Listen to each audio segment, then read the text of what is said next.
Good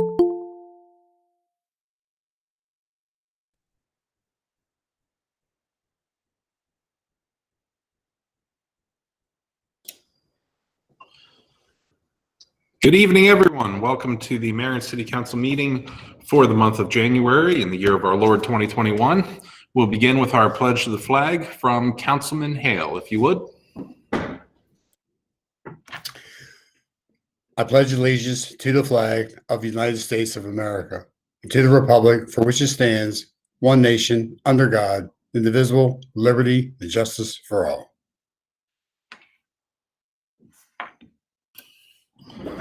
All right, thank you, Councilman. For the roll call, let it be noted that Councilman Haynes is not with us this evening. He is excused. He was deployed as part of his duties with the Maryland National Guard to our nation's capital. Hopefully there's no further unrest there, but our National Guard is there. So he is excused. Other than that, everyone else is present and accounted for. Thank you all for joining us this evening. We're going to begin with the approval of the minutes of the December 9th and December 14th regular meetings. I'll entertain a motion to approve. So move to approve both sets of minutes. Thank you. And is there a second? I'll second. Very good. We have the motion from Councilman Vigliotti, second from Councilwoman Fuller. Is there any discussion, amendments, anything else that you wish to see on these minutes? All right. With that, we'll go to a vote. All in favor of approving the minutes of the December 9th and December 14th meetings, signify with your thumbs up. And anyone opposed? No, we are unanimous. With that, we're going to receive a delegation this evening. Representing Meads Crossing is Mr. Steve Smith and Mr. Ed Gold, here to present to us regarding the park impact fees and what impact it may have on Meads Crossing. I'm going to ask Jim, did you want to do anything before we have them speak? Nothing really to add since the workshop, so I think we should open the floor and then have some discussion afterwards. Very good. Gentlemen, the floor is yours. Great. Thank you.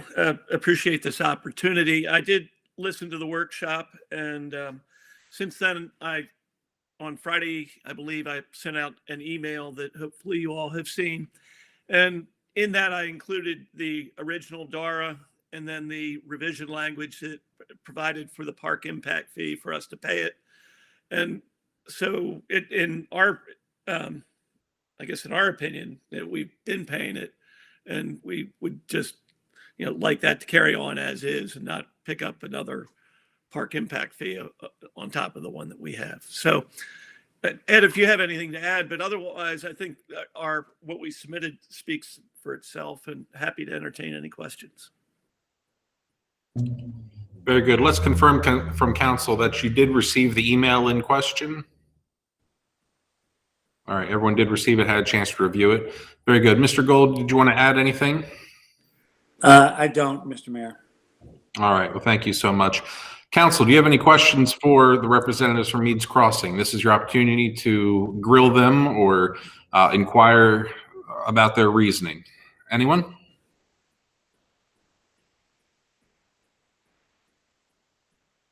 All right. The only thing, Mayor Pro Tem, go ahead. that I would like to say is that during our discussions, we discussed whether or not the population at Meads Crossing would actually have an impact on our parks. And even though you have provided the open space, I feel, and I think at least Councilman Hale feels the same way, that even though you've provided this, I still think that that population will have an impact on our parks. Yes, and I would agree. I mean, and we recognize that, or we hope so. We'd like our kids to play on your teams. So, and that's why we're, again, as we stand today, for every lot in section 1 and 1A, we're paying $500 a lot. There's approximately 40 lots left in there, I believe. And then for every lot in section 2, we're paying the full $1,000. So, as I indicated in my email, we're contributing over $250,000 over the life of the community. Okay, and am I wrong in that the pool in this area is included in that open space, if you will, or It is. available to the community? Is that correct? Yes. So the way the pool is set up, let me back up a little bit. We meet the open space requirements, which are strictly land. There's no required improvements. And then we're providing the pool and rec facility as an additional enhancement. And all members of the homeowners association will be members. And then depending on what enrollment and usage is, the homeowners association can elect to expand that beyond Meads Crossing to allow other residents in the area to use it. But it really depends on usage, and if it's being underutilized, and I'm certain they'll do that. So it would be up to the HOA to determine if the community could use those amenities. Correct. Is that the same case for the walking trail, Steve? No, the walking trails are open. In fact, we tie in, or we will tie into Meadowbrook as Jim's aware. We've got a direct path to Meadowbrook so that people can use our trail system. And I would say this to the council members and the mayor, that if you haven't walked the trails that are already in place, you ought to. My wife and I are up there frequently, and we do it just as a matter of exercise. But even in the winter, they're quite nice. So in addition to the amenities we already spoke about, you do also have the dog park. I believe you have tennis courts. You have other amenities. Are they also going to be exclusive to Meads Crossing, or will they be available to the community as well? I don't have a good answer for that. The dog park, I don't think we're going to prohibit. There's not going to be locks on anything. I don't know that people would want to drive to Meads to use our dog park. I don't. We're not going to have anything that stops them. That being said, if I can't promise, we have control of the homeowners association for the next couple years. But once we hit a critical mass, we turn it over to the community. And at that point, they can do as they wish. Right. Okay. To the rest of council, do you have any further questions for the gentlemen while they're with us? I would also say, Mr. Mayor and the rest of the council, that, I'm just looking at the screen, only Jim has been with us since the very, very beginning. And the land plan was carefully thought out. And we call them pocket parks, but, throughout the community, there's all this open space, which was, carefully planned way back when. And ultimately, that was taken into consideration versus trying to, if I can use a vernacular, jam it with, more houses where open space is. So a lot of those considerations were taken into account, and, I guess if you're using common math now, 14 years ago.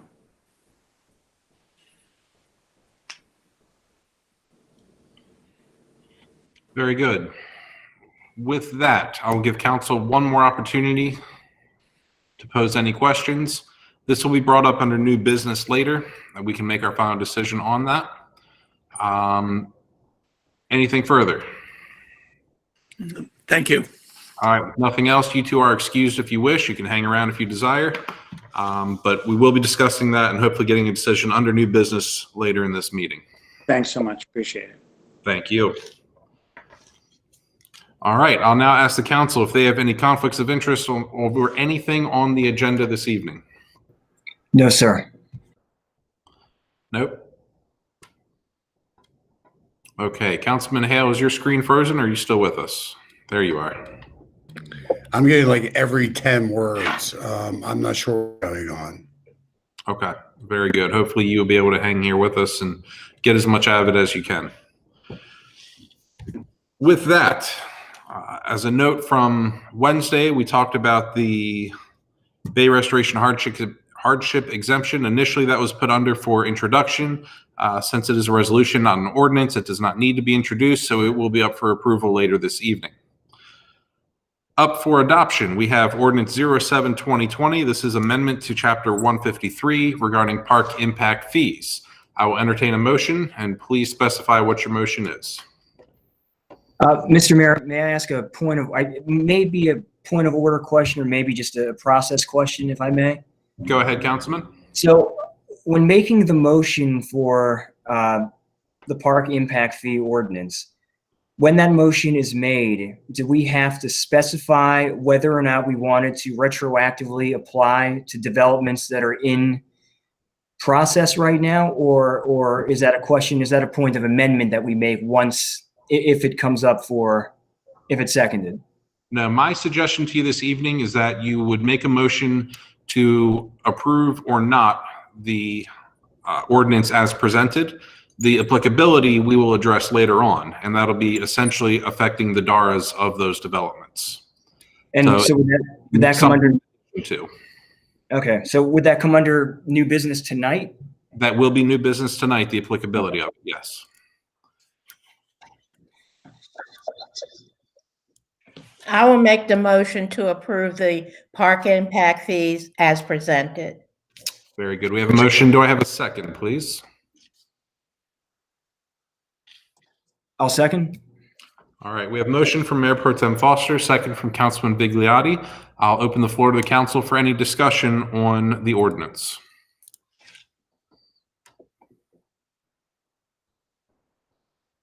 Okay.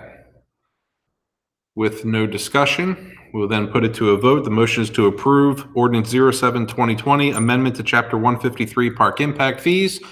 All in favor signify with your thumbs up. And any opposed? We are unanimous. Very good. Moving into Resolution 2020-14. This will outline the park impact fee figures themselves. I will.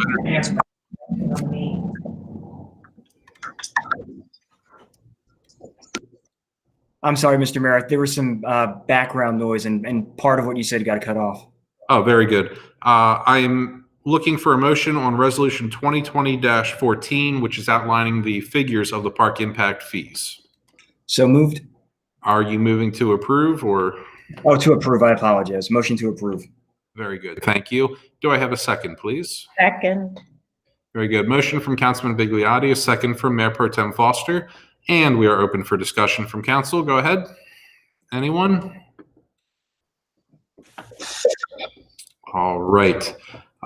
For the sake of clarity, Resolution 2020-14 outlining the actual fees. We will read them aloud here, simply stating that the park impact fee, which is the new fee, shall be $1,000 per dwelling, and the fee in lieu of open space will be $1,500. Both those payable when they receive their building permit. With no further discussion, we'll put to the vote. All in favor of Resolution 2020-14 Park Impact Fees, signify with your thumbs up. And any opposed, that is unanimous as well. Moving into Resolution 2020-15, the fee schedule for 2021. This includes the new park impact fees, along with all of the other fees that we charge for various things. I will entertain a motion, and again, specify what your motion is. I will make a motion to approve the fee schedule for 2021. Thank you. And do I have a second? Second. Very good. The motion from Mayor Pro Tem Foster, the second from Councilman Hale. Is there any discussion from the council? All right, everyone is clear on what all of the fees mean on the list? Very good. With no further discussion, all in favor of Resolution 2020-15, Fee Schedule 2021, signify with your thumbs up. Anyone opposed? No, we are unanimous. Resolution 2021-01. This is our monthly water allocation. I will entertain a motion to approve. So moved. And a second, please. Second. Very good. Motion from Councilman Vigliotti, second from Councilwoman Fuller. Is there any discussion on the water allocation?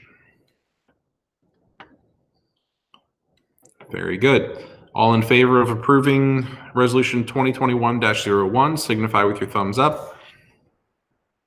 Anyone opposed? We are unanimous in favor. Finally, under adoption, we have Resolution 2021-02. This is our Bay Restoration Hardship Exemption. This is outlining what criteria we will use to allow exemptions for our residents regarding the Bay Restoration fee that is on their quarterly water bills. I will entertain a motion. Please specify your motion. So moved to approve. Thank you. Do I have a second? Second. Very good. Motion from Councilman Vigliotti, the second from Mayor Pro Tem Foster. Is there any discussion? All right. Hearing none, all in favor of approving Resolution 2021-02 Bay Restoration Hardship Exemption, signify with your thumbs up. Anyone opposed? No, we are unanimous. All right, Mr. Weeprick, do you have anything to add for your city manager report, sir? Just a brief update on well 17. The pump and motor were pulled today, and it looks like they are both bad. So it's not going to be the least expensive possibility, but at least the wiring and other controls are good. So it's not the absolute worst case either. So we'll have the final figures. You'll see some of those in your financials for next month. But wasn't the good news we were hoping for, that it was either the pump or the motor. It was both. So just wanted to give you an update. That's all I have for this evening. Very good. Any questions for the city manager on his report? Okay. As pertaining to that and one other item, I will mention to council, you will be receiving an email from me later this evening after the meeting regarding 2 emergency purchases that I did sign. The first is related to well 17. The second is for repairs to a screen mechanism at the wastewater treatment plant. Our city code does require that I provide in writing to the council those things, so I will be sending you an email later tonight pursuant to that. If you have any questions, feel free, you may ask them now or in response to the email. All right. With that, any questions on departmental reports as they were presented to you, council? Okay. Mr. Gullo, do you have anything with your legal report for us this evening? Yes, I'd like to follow up on a discussion that we had last week, specifically talking about the election. As you know, I talked to you about that the election is coming up and we have 3 seats in May. And that seems like a far time off, but as Clara and I have gotten into it and setting the dates, we really don't have a lot of time to act if you all want to change course on how we are going to do the actual voting. And so I just wanted to kind of throw out some dates so you can see what we're dealing with here. But we have to publish, according to our code, what's happening, meaning the notice of election and the nomination procedures and everything has to be published by March 1st. So that means that obviously, if you decided, for example, to say we're going to have mail-in voting other than, you know, in-person voting, something different than we normally do, that would mean we'd have to suspend those provisions of our charter, not necessarily charter, but code. And we would have to take action to do that at our February meeting. And we would have to do it in a fashion that would be an emergency legislation so that you could actually introduce it and pass it the same night. And so for that to occur at the February meeting, that's really only 2 weeks away for us to do this work. So one of the things that Claire and I are working on is that a lot of this information goes into the newspaper you all publish. And that has to be in by this Wednesday, right? There's always these deadlines. That gets published in the middle of February. So what we tried to do is Claire has written the documentation so that it's going to basically tell people there's an election coming up. We know when that day is, right? That's May 3rd.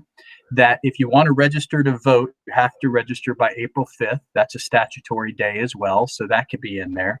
If you want to run for office, you have to do that by March 22nd. That's another statutory date. So we can do all those things in the advertisement, and then that would put the decision on how you actually want to do the voting until your February meeting. Of course, you need to tell us how you want to do it so we can draw up the necessary legislation.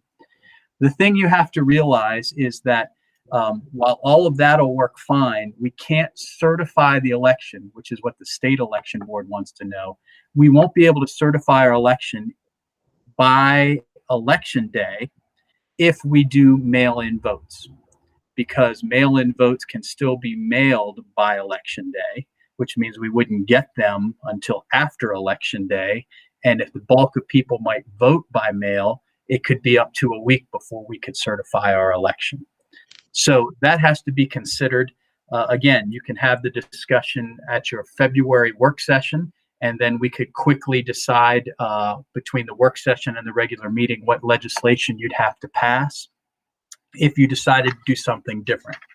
All that being said, what you have right now will work, meaning that given all the COVID consciousness that people have, you still can come in person, 7 to 7 on election day, May 3rd, no problem.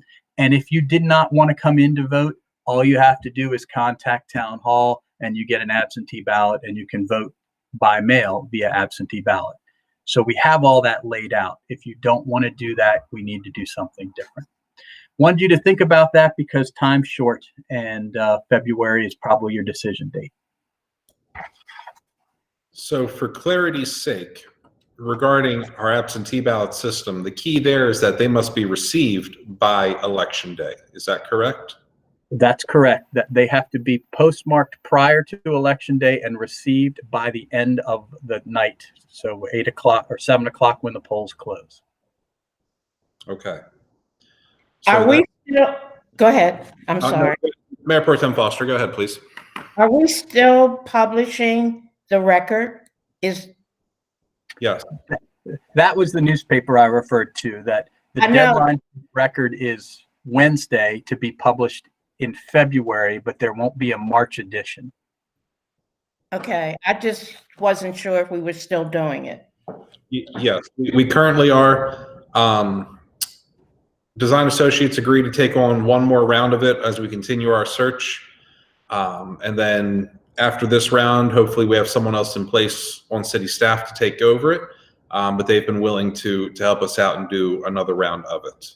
So the intention as of this point is to keep the record going. And then whoever fills Nancy's shoes will kind of help determine what the future of it is and how it's going to be laid out.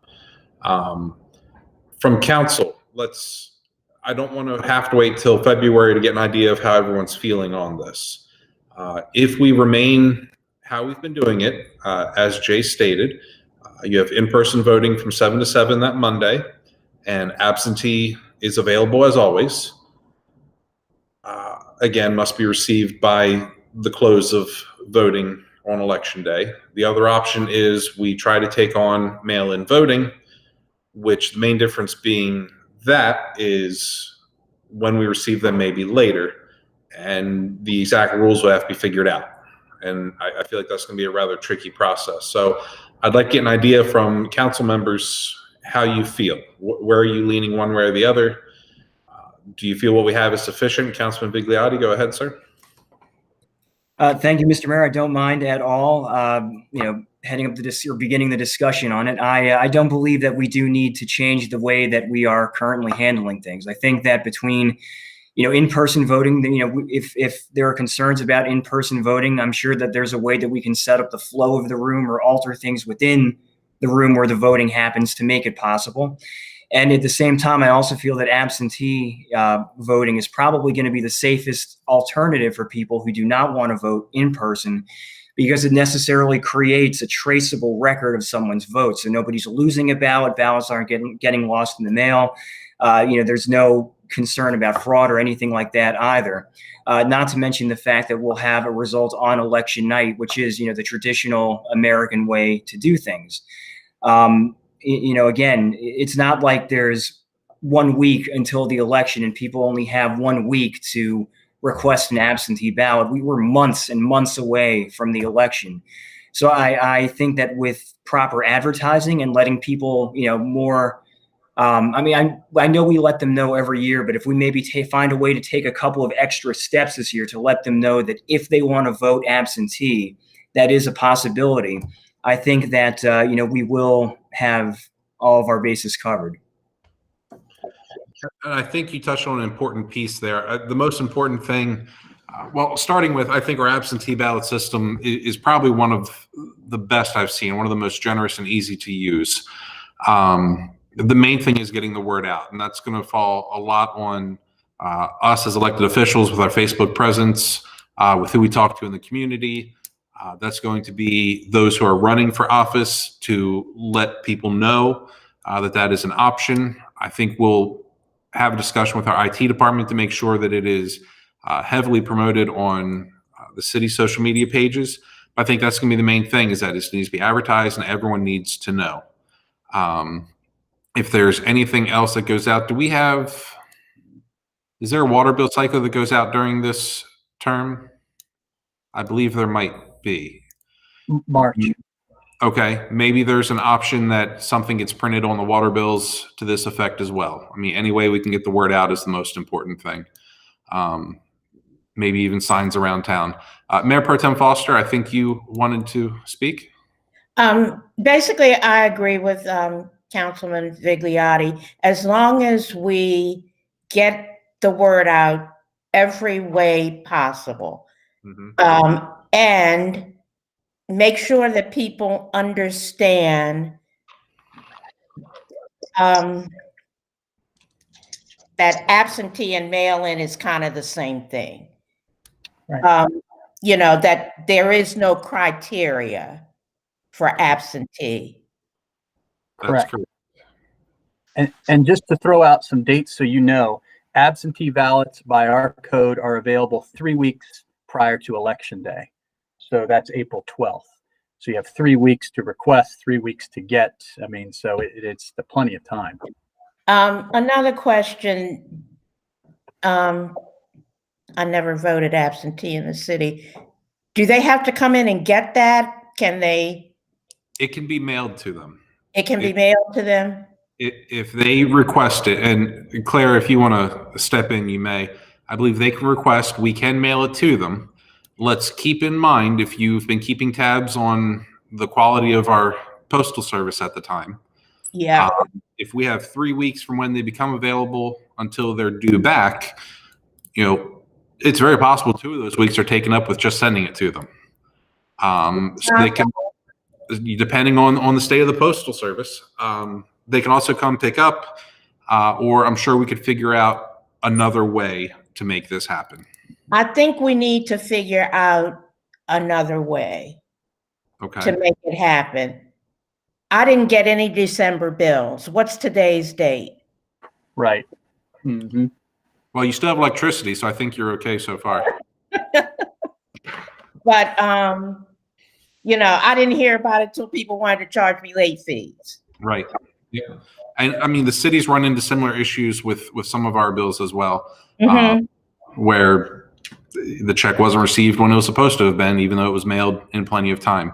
So that's something else we need to consider. I mean, obviously, we need to figure out another way for people to get these absentee ballots. Yep, I agree. So that's something we can work on, how we're going to do it, what sort of, for lack of a better word, campaign we're going to use to make sure that everybody knows. We have to keep in mind, not everyone uses social media, not everyone reads the record, not everyone uses the internet.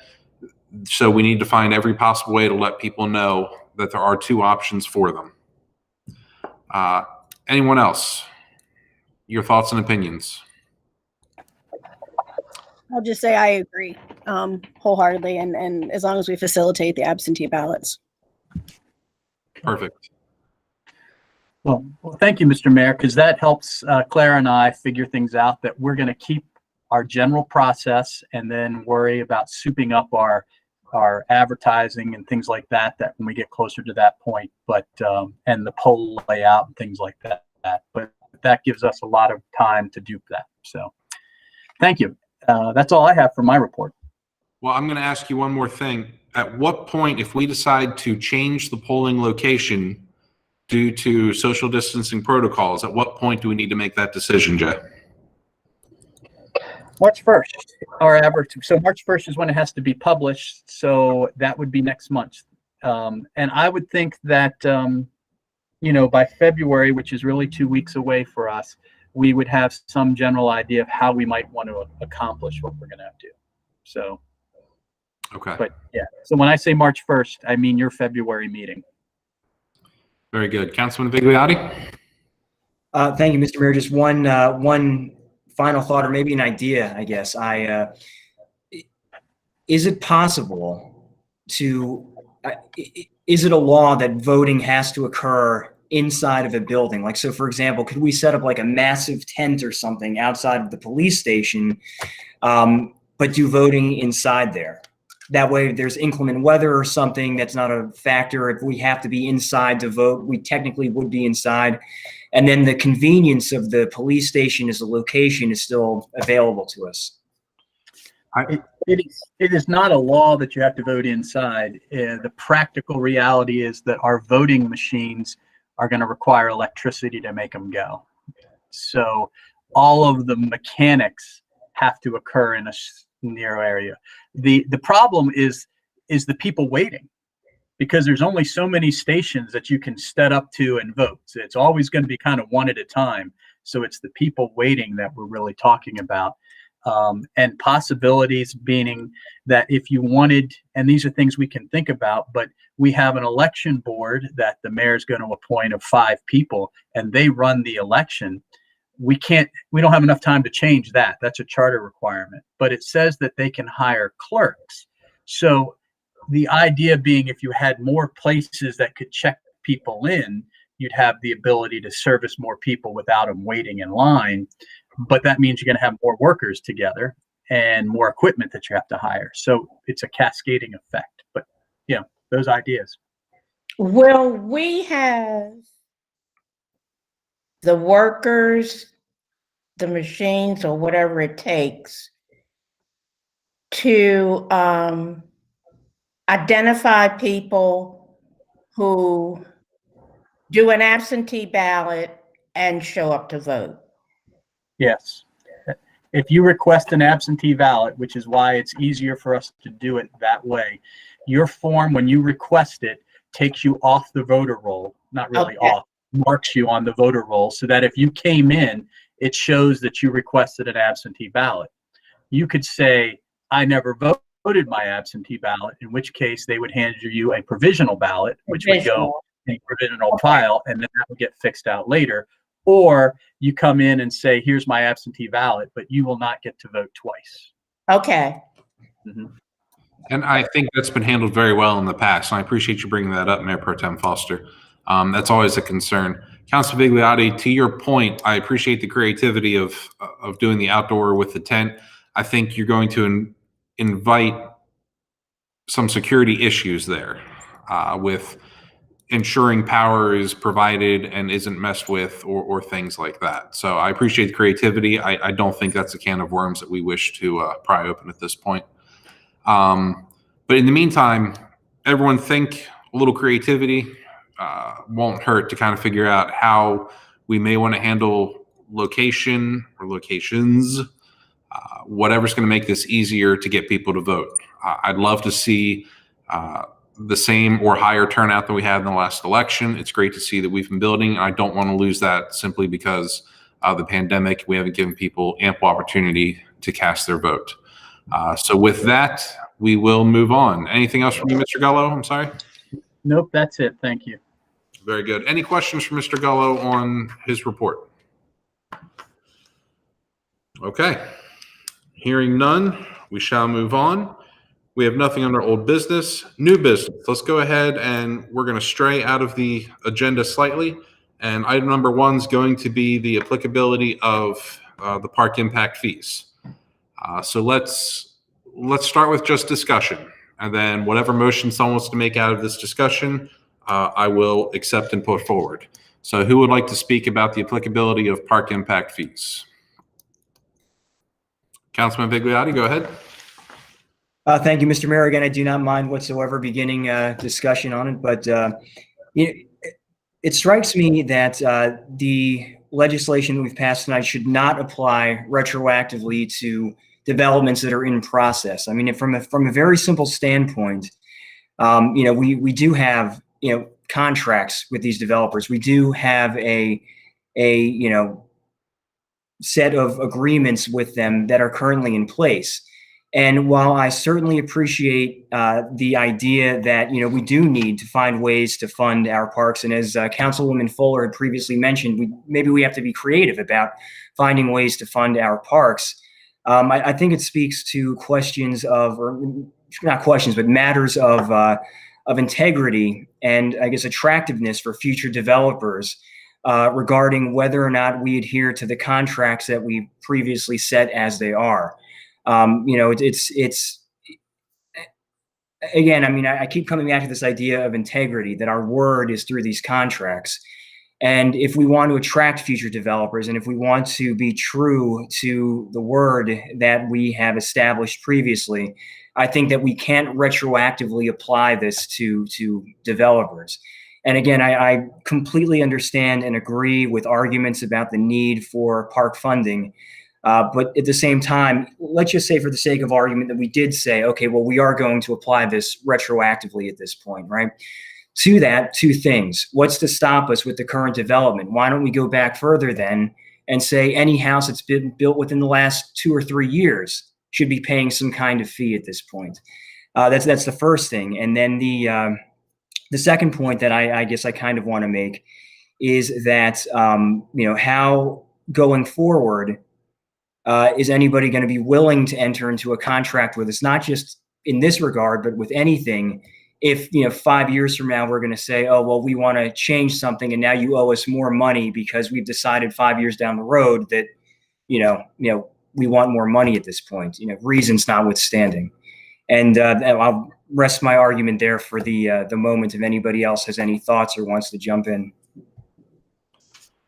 Okay, so I will open it up. I do just want to clarify one thing. I understand you're referring to the contract being the DARA that we have with the developer, and I agree with most everything you said. When you use the word retroactively is what kind of gets me, because we're talking about houses that are not built yet. So they don't exist at the moment. What's stopping us from going back and saying houses built 3 years ago? Because they already got their building permit. These are properties that don't have a building permit, which is what this is based on. I'm not arguing your point saying we should or should not. I just want to clarify that we're talking about things that don't exist at this time, they're future. Who else would like to speak? I said I'll jump in now. Yep. Along those same lines, and I don't, I don't think it's responsible of us to not honor these agreements that we already have, hoping to make, extra money that, regardless of what we charge them, we're not going to make enough, to continue on with the works in the park. That's going to have to come from somewhere else. They are, as far as, Meads is going, they are paying. They're paying an adequate amount of money for, what we're expecting. I'm not sure, and maybe Jay can clarify, as far as in the agreements, what exactly we're allowed to modify or change or expect of them. Because, Meads, to me, via the email, they very specifically set this money aside as a park impact fee. We don't have that with Meadowbrook, I guess. They did the fee in lieu of, but I honestly cannot remember exactly as far as the DARAs go. So if Jay can clarify. The package that Steve sent to you has the blocks that you need to put this together, and I'll kind of explain it from the beginning. And the fact that we know we're talking about two fees that you just enacted tonight. One existed before and one is new. And one we'll call fee in lieu of. And when we compare the developments, Meadowbrook did not provide open space, so they are paying a fee in lieu of. And Meads Crossing did provide open space. We specify that in their DARA, so they are not paying a fee in lieu of. So that ends that one. The new fee for everyone is what we're calling the park impact fee for park development, okay? And the way the DARs are all written for everybody is if a fee is adopted by the city that applies to everyone, then it would apply to that development. So when we take Meadowbrook, it's pretty straightforward. The fee applies to everyone. They aren't paying anything for that now. They would now have to start paying the park impact fee, not retroactive, as the mayor pointed out, but going forward to every building permit they pull from tomorrow on, okay? But the conflict, which is why it's in front of you tonight, is that we, by DARA, by contract, had Meads Crossing starting to pay a park impact fee that was not required back in, was it 17? I think we did it, yeah, February of 17. And I want to put some color on that. Why did that happen? It isn't related to parks at all. I believe back in 17, what happened was the city, some of their plans were about to expire and they needed an extension at that point in time. And the city was concerned about, should we extend these plans, extend our approvals? If we extend our approvals, that means we couldn't add new things. And one of the things we were concerned about adding was parks. So the deal was made at that point in time saying, hey, you start paying a park impact fee, meaning no one else in the city was paying that right now. You start paying that, we'll ramp it up from 500 to 1,000 because that's where we eventually think we're going to go. But since you're kind of already horses halfway out of the barn, we're only going to charge 500 now. And we memorialize that in that DARA, and that was what you were provided. That's why we contractually have that. So obviously the argument that can be made from the Meads Crossing folks is we're already paying this. So when we're paying $1,000 a unit, why would we pay another $1,000 for the exact same thing? Because that's what it is. And that's the issue before you tonight, is how you're interpreting the DARA. And perhaps, I mean, if there's a concern, maybe it should be briefed out more fully to you all. But, you know, the documents that you were provided in email are the salient documents here. Right, and I think that's probably the best explanation we've received so far. I'll give a chance for any of the other two council members to speak. Otherwise, I'll entertain a motion. So Jay, based on your explanation, going forward, any permits that Meads pulls, they will continue to pay what they're paying. That under that explanation, for phase one, they would pay, or I guess it's 1 in 1A, $500, and moving forward, they would pay $1,000 per their agreement, which happens to be what we are adopting anyway. Right, So, that yes. would, anything after 1 or 1A would be $1,000, as the DARA explains. Whatever they have left in 1 or 1A will be the $500 as outlined in the DARA. Okay. So what we're seeking, if we were to make a motion and you wanted to respect and stay with the DARA, we would simply be stating that we'll impose no additional fees to the developer. So if someone wants that motion or wants to craft their own, I'm willing to accept one. Well, I was going to check. I can make the motion, but does Daryl have anything else he wanted to say? Councilman Hale, thank you for joining us again. Would you like to add anything? I'm getting every 10 words. Long story short, I have no problem. You know, what we have out of the ground now, or what's already been approved. I don't see it as right and befitting of us to change those fees. Anything after that, fair game. We all got our property tax increases, so that's good news for us and the developer. So theoretically, you know, again, this is something we've been talking about for a long time. We're finally doing something. and we got to get these fees in here, people. That's all there is to it. It's business. They're business people. They understand that. We're going to simply pass it on to their client. It's not going to make the house unbuildable for, $1,000. I just don't see it that way. Okay, I'll entertain a motion. Who would like to make one and specify your motion, please? No, I thought Judy made one. I hadn't made it yet, but you're still talking. So I was going to let you finish. Oh, okay. Okay. So the motion would be to continue with the agreement that we have with Meads Crossing through their DARA as far as our impact fee goes. But I don't think Yeah. there is, but I I think think that's it. I believe the motion is that we not impose any additional fees to Meads Crossing. Is that regarding park impact fees? Right. Okay. Okay.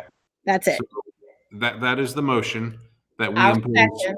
no additional park impact fees to Meads Crossing. So the Okay. motion was from Councilwoman Fuller. The second was from Mayor Pro Tem Foster. Is there any further discussion from the council regarding this topic? Okay. Are there any questions on the motion as it was stated? I want to make sure that everyone's crystal clear on what the vote is. Okay. So a vote in the affirmative will result in us not imposing any additional fees regarding parks to Meads Crossing. All in favor, signify with your thumbs up. Anyone opposed? Mr. Mayor, I apologize. I lost audio. Could you say, if we vote in the affirmative, what is it? That we impose no additional park fees to Meads Crossing. So essentially keeping the DARA in place, and they would not pay anything additional.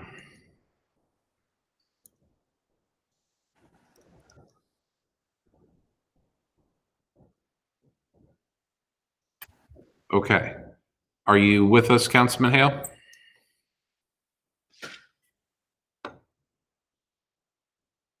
Okay. Well, we did already take the vote. We did have a quorum during that period, so we will count the vote as 3 in favor. And let me do a point of order to Jay. How do you wish to count Councilman Hale?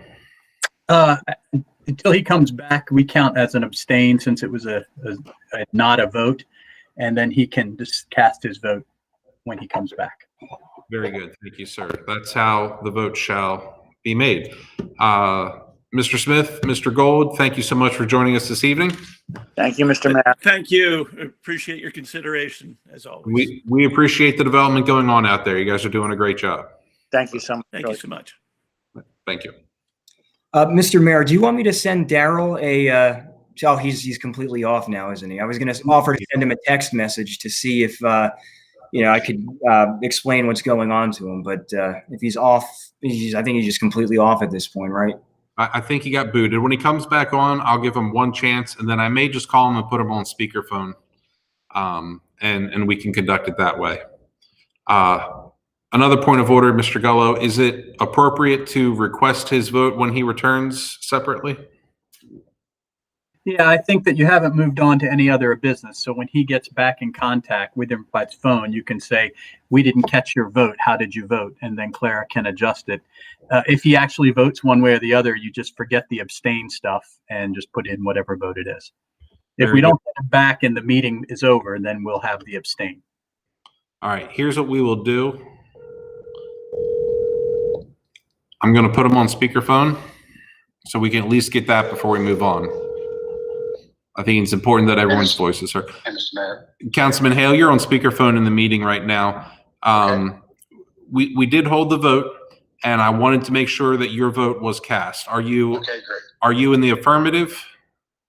Okay, what was the motion? Very good. The motion was that we not impose any additional park fees to Meads Crossing.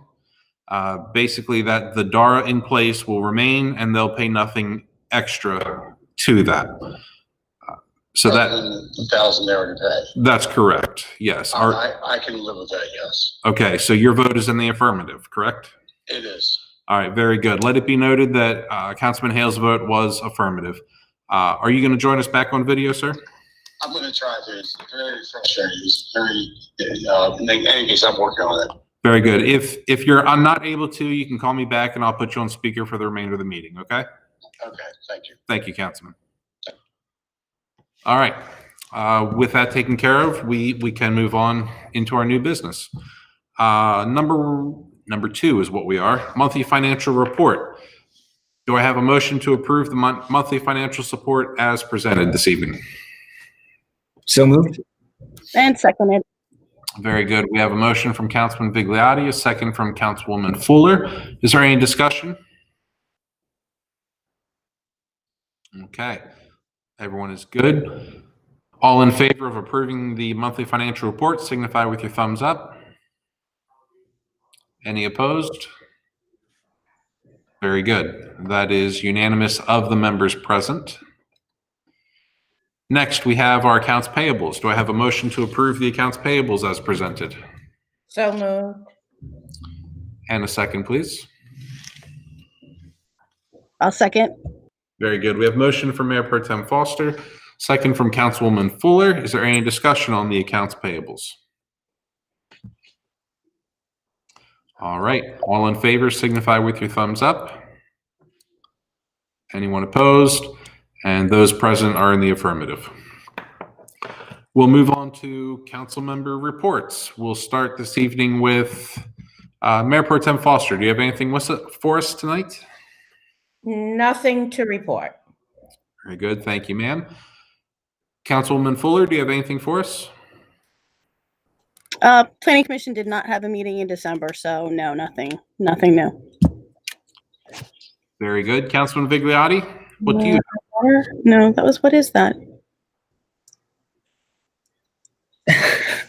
What? I'm talking. Very good. Councilman, it is on you then. Thank you, Mr. Mayor. I have the police departmental report for the month of December 2020. The total number of dispatched or generated calls for service numbered 318. The total number of citations issued numbered 28. The total number of warnings issued were 39. The total number of adult arrests were 6, and the total number of juvenile arrests was 1. I just wanted to make a brief note that this past Saturday, January 9th, was National Law Enforcement Appreciation Day. And so I just wanted to offer thanks to everyone at the department for their service, their commitment to law enforcement, and for the countless ways that they protect and enrich our community. You know, we really do have a wonderful force. And, I know all of us couldn't even begin to imagine what our town would be like without them. And so, I think it's appropriate that we say thank you to them and that, we appreciate them very much. And then, Mr. Mayor, just briefly, I was going to bring 2 quick things up under new business. If it's okay, I'll just bring them up briefly here. The first is that I wanted to thank you, Mr. Mayor, for the other night for agreeing to help look into the idea of the cover sheet for legislation. And I wanted to offer my assistance with that if there was anything that I could do or anything that you needed with that. And the second thing that I wanted to bring up that I want to explore, in the coming months, and Mr. Mayor, you and I have spoken about this before, and I know some of us have casually talked about it before, is the idea of trying to look into turbines for the sewer system, so that the flow of, I've been reading these articles about these municipalities and these cities who install these turbines, however you pronounce it, everybody pronounces it some different way, where the flow of water through the pipes causes these turbines to generate electricity, and these cities and municipalities are able to cut some of their electricity costs. And so I was thinking that would be something worth, looking into now. I mean, I know this is something we've mentioned in the past, and it's certainly something that I'd like to proceed with exploring if anybody wants to help me do that, or Mr. Mayor, if you have no objections to me doing some more research into that. So I have no objections to that. If you would like to research and present something to the council, that would be great. I would encourage you, if you wish, to choose one other council member to help you with it, if you can find someone willing to do so. Of course, obviously, with rules of open meetings, you would be restricted to just one other elected official for that. But yes, if you'd like to put something together and present, I think it's always good for us to hear new ideas and see where we can help. So. All right. Well, thank you very much, Mr. Mayor. And that is all for me this evening. So thank you again. Very good. Thank you, Councilman Bigliotti. Councilman Hale, I see you've joined us with your handsome face. Do you have a report for us this evening? You're muted, sir. Thank you. Just a couple of things. The park equipment has been started, the installation down at the THS Park. It should be finished next week. And I'm glad we finally got resolved on the park impact fee. It's been decades in the mix. Jim and I were on the council the last time we talked about this, I think, Jim. So it's good that we're putting something to bed. And I appreciate everybody helping do that. All right. Thank you very much. My report will be fairly brief. As you can imagine, the schedules are still kind of light with everything going on. I will mention after the passing of former Mayor Bob Flickinger, there was a fund put in place in his name with the city regarding the planting of trees in our parks. And at this time, we've received about $1,250 for trees in the parks. My understanding is that there is a possible plan of putting a grove of trees into Flickinger Park in his memory. So anything received that is an intention. I believe there's also the idea of maybe putting a bench or something in there and creating a small memorial in that way. So I appreciate everyone who did donate to that. It is much appreciated in his memory, and the city will be sure to memorialize him in whatever way we can. I do want to propose to council, if I may, as we speak about the former mayor, there is currently a plaque in his name at Memorial Park. It is beneath a tree that I believe was planted as part of his legacy, and there is a misspelling on that plaque. And I'm not sure how it ever happened, but I would like to ask council for their permission to pursue having that plaque replaced with one without the misspelling. Is everyone in agreement that that be done? Very good. So we'll direct staff to look into the replacement of that plaque, whether we do the same. I would recommend the one that is there is one that is kind of flush with the ground. It'd be great if we can find one that maybe sits up a little more so it's not so buried all the time. But I think that would be a great thing in his memory to at least fix the misspelling on that plaque. Kind of an embarrassment a little bit. Myself, I do have a legislative committee meeting for MML on Wednesday morning. They did mention that despite the request made from the state, there is a record number of bills having been submitted for this session. Even though it was requested that they keep it light, they did the opposite. So it's going to be an interesting session. We'll see what comes up. I've heard mumblings of different things. Obviously, police reform is a big thing this year. There are a lot of bills coming through seeking various types of police reform, some fairly simple, others quite drastic. In addition, there are, I think the budget's going to be rather tumultuous for the state. But with that, we'll see where legislative committee lands, and I'll bring you updates as I hear them. And really, I don't have much else to report. We do have the election coming up, so everyone kind of keep that in mind. If your seat is up and you're running again, I wish you luck. Anyone else who wishes to run for a seat, I encourage you to look into it. Feel free to call anyone on council. We'd be happy to tell you what it's like. But with that, if there's nothing else from the council, I will ask for a motion to adjourn. So moved. And do we have a second? Second. All right, motion from Councilwoman Fuller, second from Mayor Pro Tem Foster. All in favor of adjourning, signify with your thumbs up. Anyone opposed? We are adjourned. Have a great night, everybody. Thanks.